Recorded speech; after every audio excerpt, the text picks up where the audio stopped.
Hier zijn we dan terug van Valencia, terug op de brug. Deze keer met motorproblemen. Ik ga de motor nog eens een keer starten om te horen of het probleem zich nog steeds voordoet. En dan ga ik ook ineens proberen te identificeren welke cilinder niet meewerkt. Dus een van deze 4 zal hoogstwaarschijnlijk koud blijven.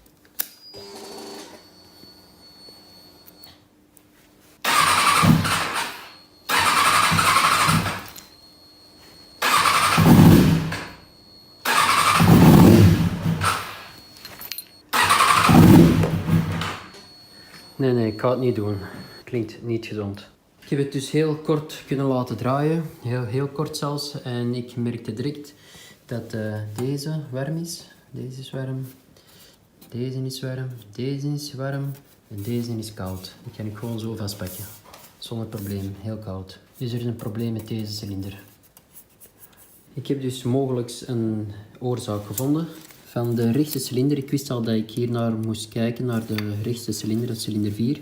Ja, er kunnen 2 redenen zijn, hoofdzakelijk ofwel de injectie, dus iets met de benzinetoevoer, ofwel de ontsteking. Als we in de cilinder zelf kijken, het is moeilijk te zien, maar de klippen zijn wel nat. Dat kan ik bevestigen, dus dat betekent dat de sproeiers dus wel injecteren, maar dat er geen ontsteking plaatsvindt. Dus dan gaan we hier naar kijken. Dan zijn er verschillende redenen waarom de ontsteking niet kan plaatsvinden. Bijvoorbeeld de bobbin, de bougie, iets mis met de connectors of zo. De connector zelf stak er goed in, dus die was niet los. Deze is de connector van de quickshifter, dus deze sluit aan op mijn kabelboom. En ook die stak er goed in. Wat mij wel op is gevallen, is dat hier een brandplek is. En deze groene draad was in contact aan het komen met dit hier. Dus als dit de plusdraad is en die maakt contact met het chassis of de motorblok, dus uiteindelijk met de min, dan ontstaat er een kortsluiting en krijgt die geen ontsteking. Als het de mindraad zou zijn, dan kan dat in principe geen kwaad als die contact maakt met de massa, aangezien die toch naar de massa moet. Dus dit kan mogelijk wel de oorzaak zijn. Maar ik ga toch eens verder zoeken. Ik kan altijd eens de bobbin uitwisselen met een andere bobbin of eentje die ik reserve heb steken. Ik ga de bougie ook eens een keer nakijken. En als alles toch open is, dan kan ik ook even goed een compressiemeting doen op deze cilinder. En misschien ineens alle cilinders.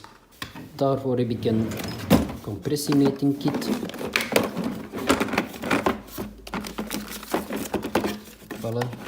Dus met deze compressiemeter kan ik meten hoeveel druk ik in mijn cilinder krijg. Nu moet ik enkel nog de juiste fitting zien te vinden.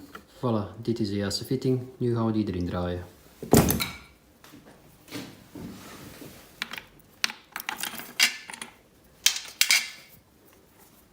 Nu gaan we de drukmeter erop aansluiten. Zo. En dan kunnen we starten, de krukjas een paar keer laten ronddraaien en dan zien we wat onze meting is en zien of die binnen spec blijft.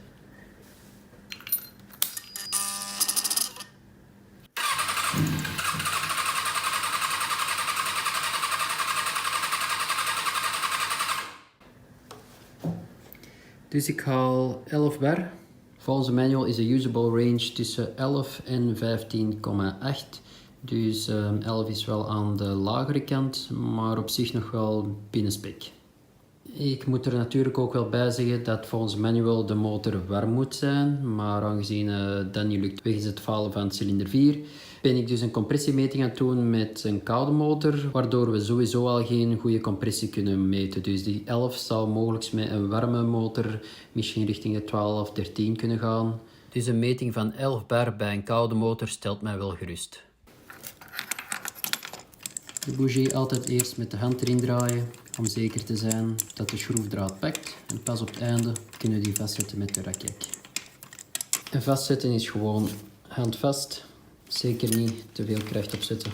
Want het laatste wat je wilt is een kapotte schroefdraad. Nu de compressiemeting van de derde cilinder.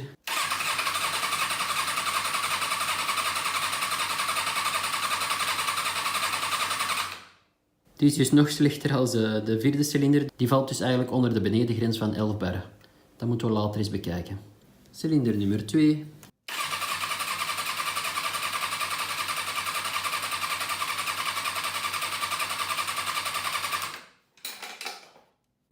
net geen 11, pak 10,75 ongeveer. En dan nu de laatste cilinder, of ja, de eerste cilinder, cilinder nummer 1.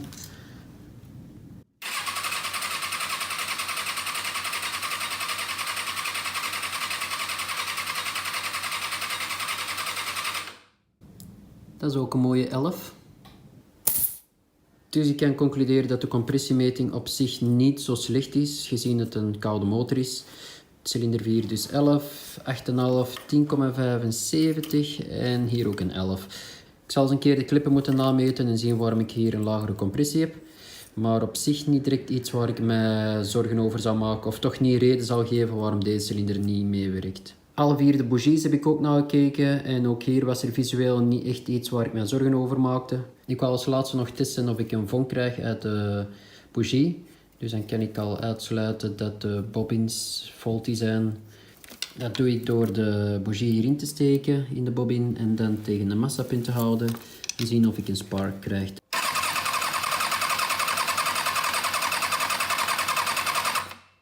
Ik krijg dus een vonk. Dat stelt me op zich wel gerust dat deze bobbin nog zijn ding doet. Dat ga ik ook nog even testen bij de andere 3 bobbins. Deze is cilinder nummer 3. Ziet er ook goed uit. Cilinder nummer 2.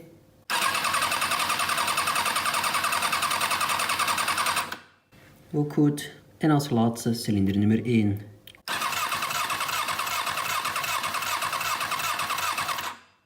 Ziet er dus ook goed uit. Na mijn snelle storingsanalyse durf ik dus te concluderen dat dit mogelijk de oorzaak zou kunnen zijn van het falen van cilinder 4. Dit ga ik uiteraard niet zo laten. Ik ga dit er tussenuit knippen en een nieuw stukje draad tussen steken.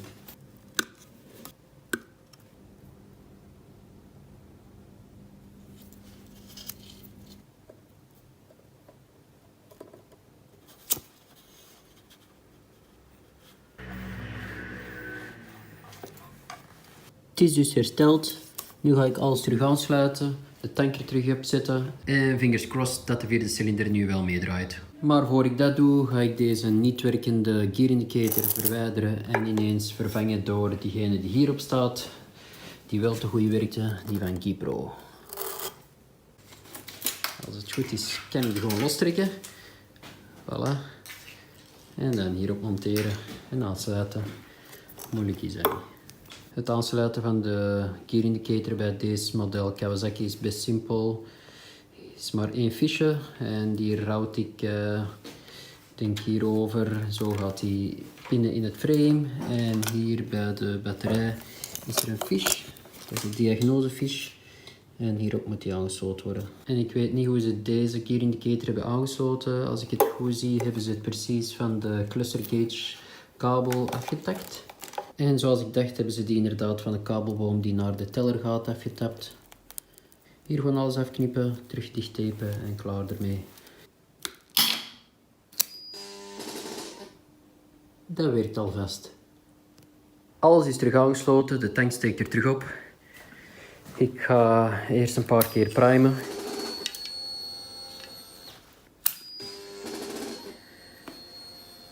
Het is ook na 10 uur, dus in principe hoor ik geen lawaai te maken. Maar fuck it, ik ga niet kunnen slapen als ik niet weet of deze werkt of niet, dus we gaan zien. Hè.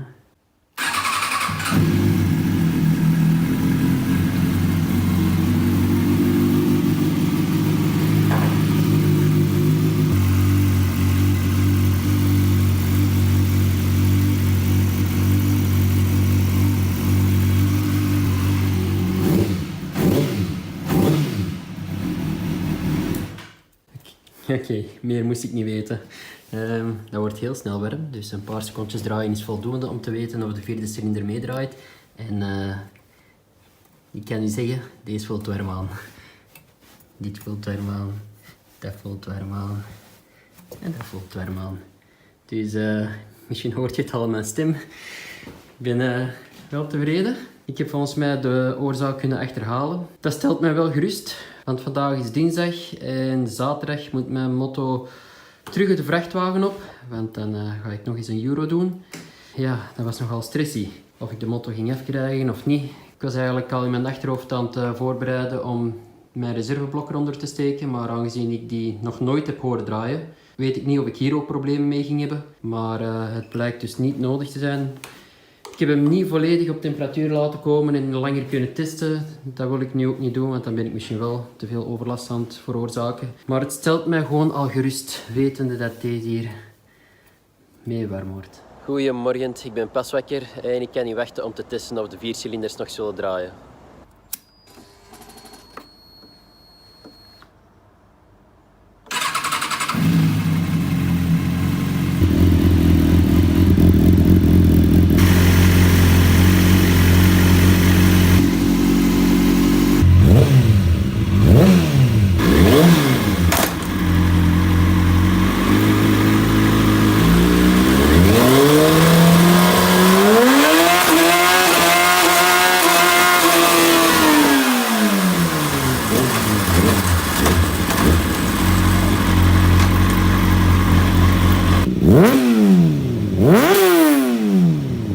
Dat klonk nu eens als een echte ninja. De blijdschap om mijn ninja te horen is echt sky high. Ik ben echt super blij nu op dit moment.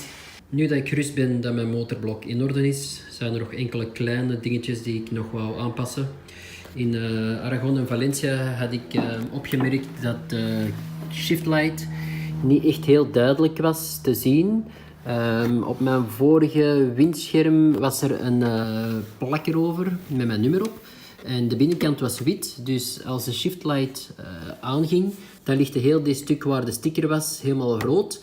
Maar nu is deze gewoon doorschijnend. Het is wel geribbeld hier, maar als de zon er een beetje op staat, dan zie ik het eigenlijk niet. Dus wat ik nu ga doen is hier reflecterende tape opplakken langs de binnenkant, zodat de shiftlight indirect weer kaatst op de reflecterende tape. Dus ik zal eens laten zien hoe het eruit ziet van hieruit. Hier valt het op zich precies nog mee, maar ik zeg het, als de zon erop staat, dan is het niet zo duidelijk. En als je je afvraagt waarom ik de shiftlight gewoon niet naar mij toe mik. De shiftlight is zo sterk dat als ik dat naar mijn ogen toe mik, op het moment dat de shiftlight dus opspringt, dan verblindt mij dat heel eventjes. En wanneer die terug uitgaat, moeten mijn pupillen zich aanpassen, waardoor ik eventjes een wazige vlek zie voor mij. En het laatste wat je wilt is dat je verblind wordt op het rechtstuk. De reflecterende folie is erop geplakt. Dat is eigenlijk gewoon aluminium tape. Ik ga de windscherm er terug op plaatsen en eens zien wat het effect is met reflecterende tape.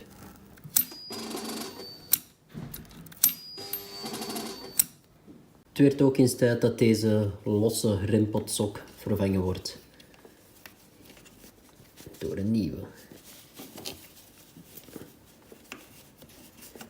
Dat ziet er veel beter uit dan deze uitgerekte sok.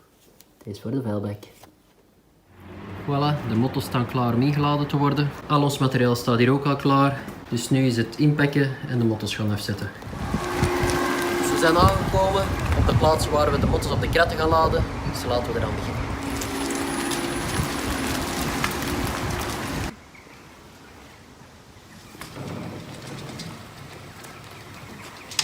En alles is ingekrat. Nu moeten we enkel nog de folie er rond wrappen. In het begin is het altijd krapjes en denk je van ik krijg niet alles, we gaan niet alles erin krijgen.